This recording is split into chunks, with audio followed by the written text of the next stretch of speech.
दोस्तों, आपके मन में कभी न कभी ये ख्याल जरूर आता होगा कि हम अपने जीवन में जो कर्म करते हैं या जो लोग अपने फायदे के लिए दूसरों से छल कपट करके उनकी संपत्ति प्राप्त करके खुशियां मनाते हैं, ऐसे किए गए कर्मों से भविष्य में हमारे जीवन पर क्या प्रभाव पड़ता है।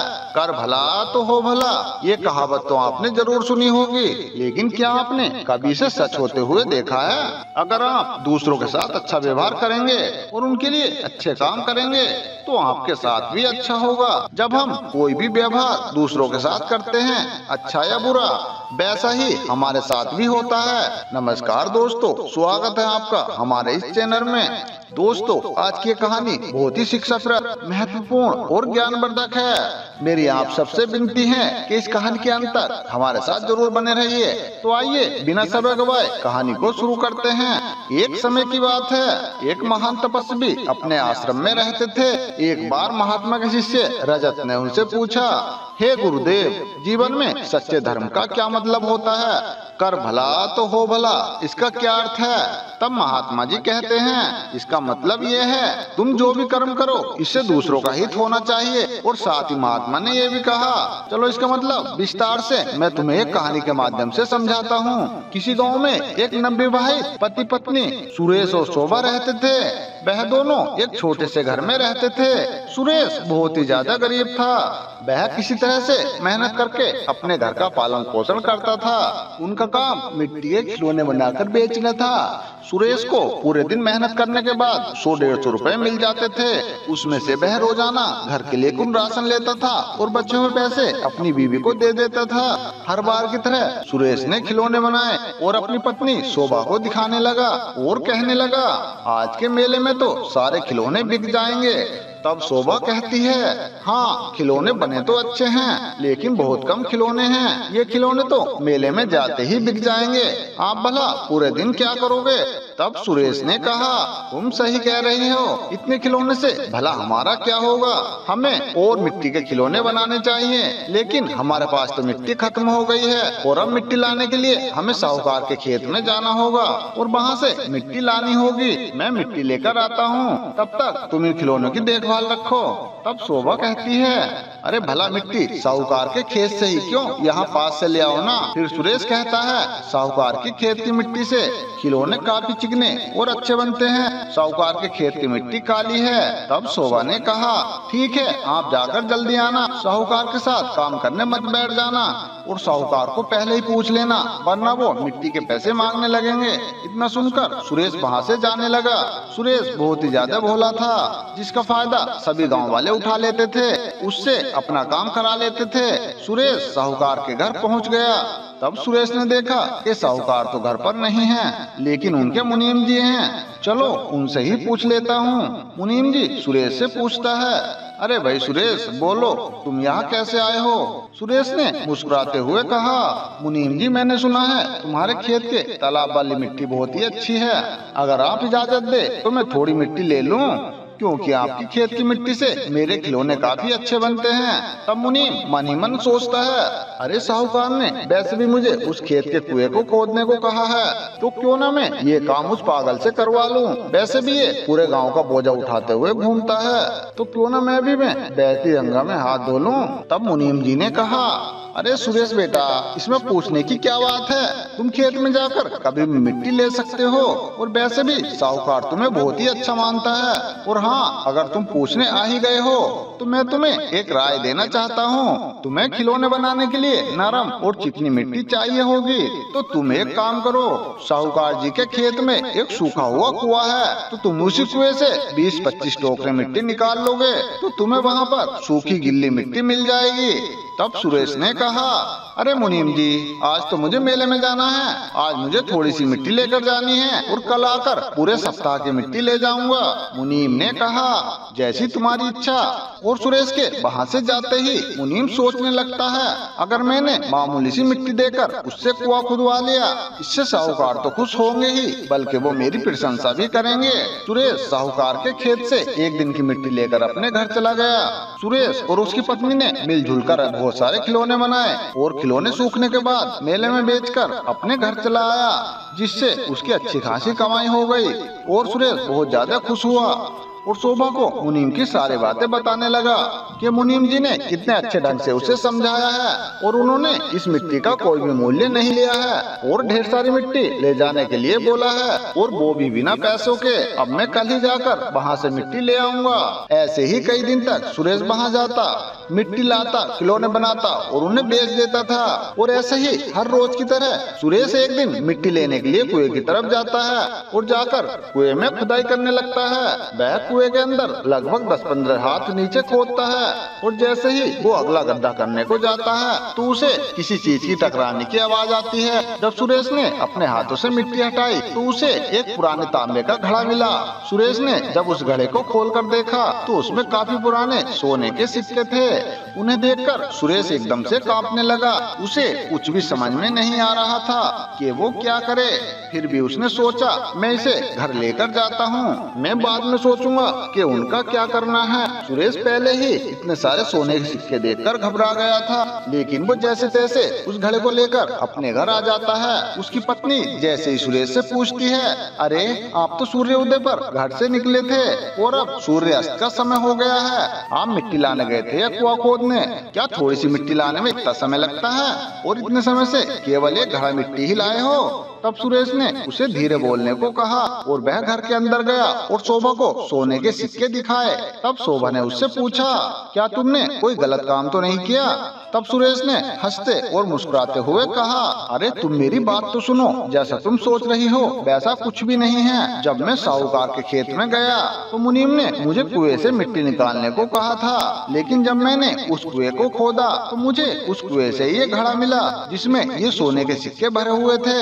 तब शोभा पूछती है, अच्छा हुआ आप इसे घर लेकर आ गए, कहीं आपने इसके बारे में किसी और को तो नहीं कहा? इतने में तो हम अमीर हो जाएंगे, हमारे बुरे दिन चले जाएंगे और फिर आपको खिलौने बेचने नहीं जाना पड़ेगा। तब सुरेश ने गुस्से से कहा, अरे तुम ये क्या कह रही हो? ये सोने के सिक्के हमारे नहीं हैं, इसलिए इन सिक्कों पर हमारा कोई हक नहीं है। फिर शोभा कहती है, भला हम क्यों नहीं ले सकते इन सिक्कों को? फिर सुरेश कहता है, माना के पूरा गांव मुझे बेवकूफ समझता है, लेकिन मुझे इतनी समझ है, अगर इस बात का पता साहूकार को चल गया तो हमें जेल जाना पड़ सकता है और वैसे भी इनका हकदार तो साहूकार ही है। मैं कल ही साहूकार के घर जाकर उसे सारे सिक्के देकर मैं ये बता दूंगा कि मुझे किस तरह से ये मटका मिला है। फिर शोभा ने कहा, ठीक है आप जाकर स्नान कर लो, तब तक मैं इन्हें छुपा कर रखती हूँ। शोभा मन ही मन में ये सोचती है, ये आदमी तो इतना ईमानदार है, अगर मैं इसके सामने कुछ सोने के सिक्के लूंगी तो ये मुझ पे चिल्लाने लगेगा,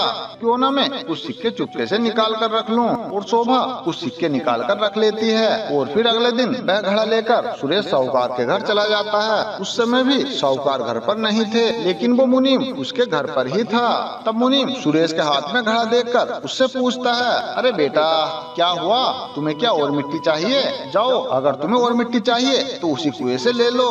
तब सुरेश कहता है, अरे नहीं मुनीम जी, मैंने तो मिट्टी कल ही निकाल ली और मुझे कुएं से मिट्टी खोदते समय ये मटका मिला है, इस घड़े में मुझे ये सोने के सिक्के मिले हैं। तब मुनीम हैरान हो गया और सारा वाक्य सुनने लगा, उसे तो इस बात का विश्वास ही नहीं हो रहा था। तब सुरेश कहता है, मुझे यह घड़ा साहूकार जी को देना है, मगर वे तो घर पर नहीं है, लेकिन अच्छा हुआ मुनीम जी मुझे आप ही मिल गए, आप मुझसे ये घड़ा ले लो और साहूकार जी को दे देना।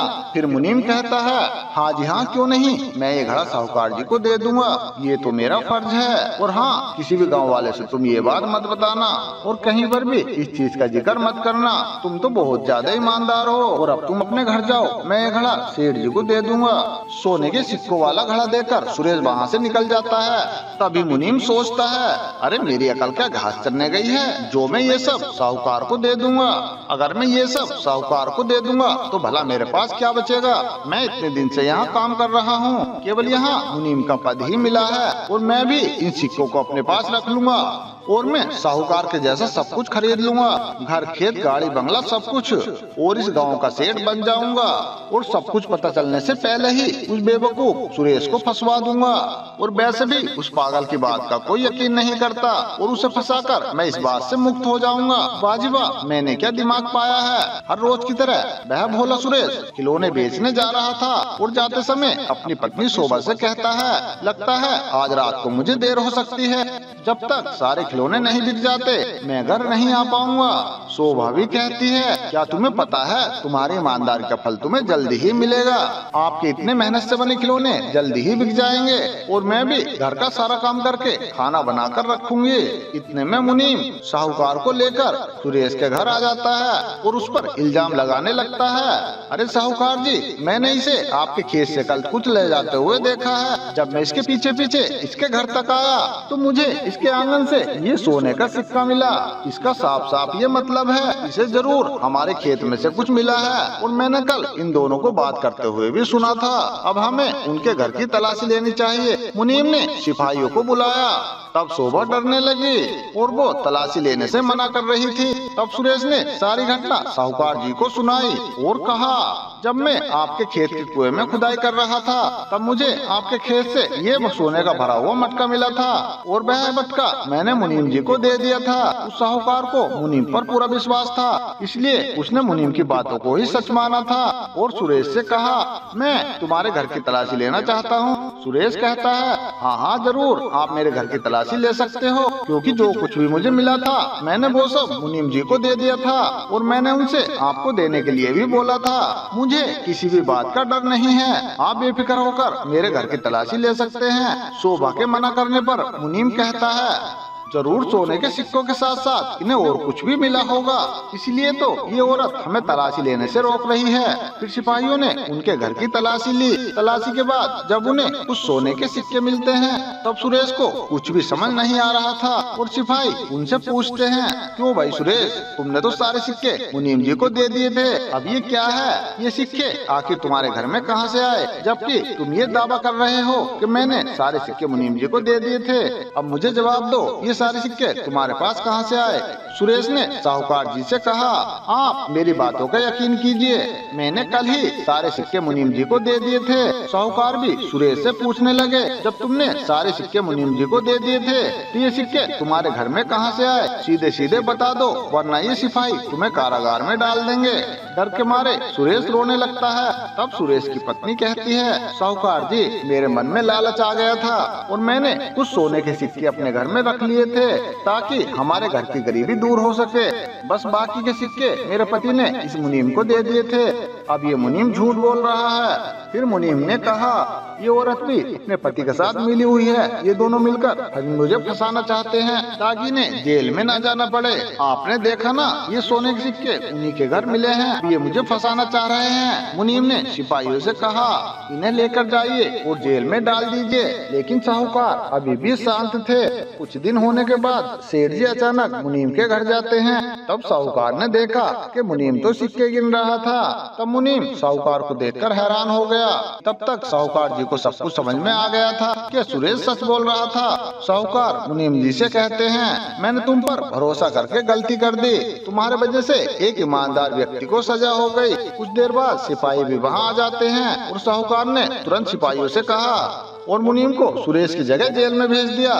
साहूकार ने सुरेश को बुलाया और उससे कहा, सारा गांव तो तुम्हें बेवकूफ समझता है, लेकिन तुम तो काफी समझदार और ईमानदार हो। और फिर साहूकार ने कहा, इन सोने के सिक्कों में से आधा हिस्सा तुम रख लो। जब सुरेश ने मना किया तब साहूकार कहते हैं, अरे रख लो भाई रख लो, ये तो तुम्हारा इनाम है और यह इनाम तुम्हारी ईमानदारी के फलों से मिला है। और इतना ही नहीं, साहूकार ने उसे अपना मुनीम भी बना लिया। इसीलिए कहते हैं, कर भला तो हो भला। फिर महात्मा ने रजित से कहा, रजित, चाहे कुछ भी हो जाए, हमें हमेशा अपनी अच्छाई का प्रमाण जरूर देना चाहिए। अगर तुम लोगों का हित सोचोगे तो तुम्हारा भी हित होगा।